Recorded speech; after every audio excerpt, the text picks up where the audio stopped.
नमस्ते दीदी भैया, देखिए हमारे यूट्यूब चैनल पर जा रहा है बहुत प्यारा चुटकुला नाच के पसंद है तो लाइक शेयर करिए, घंटी मत भूलिए, घंटी जरूर दो फूल आज देखिए और आगे बढ़िए, शेयर जरूर करिए।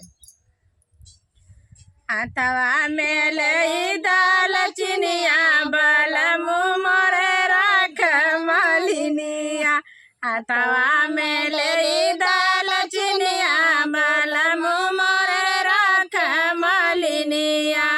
ससुरे मेरा तीत सासू जी से कहती, ससुरे मेरा तीत सासू जी से कहती, नैयरे में मैया से काट लगेला शरमिया बलम मोरे राख मलिनिया।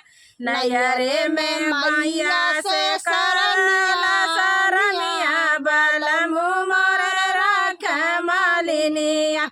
हाथवा में ले दाल चिनिया बलम मोरे राख मलिनिया, हाथवा में ले दाल चिनिया बलम मोरे राख मलिनिया।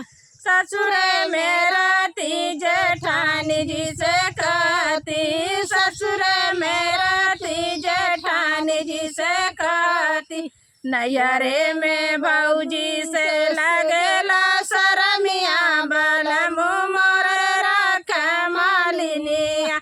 नैयरे में भौजी से लगेला शरमिया बलम मोरे राख मलिनिया।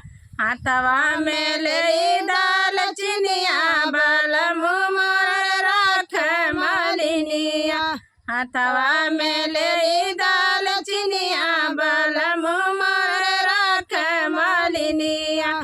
ससुरे मेरा ती देवरानी जी से कहती, ससुरे मेरा ती देवरानी जी से कहती, नैहरे में बहू से काट लगेला शरमिया बलम मोरे राख मलिनिया। नैयरे में बहिनी से काट लगेला शरमिया बलम मोरे राख मलिनिया। हाथवा में ले दाल चिनिया बलम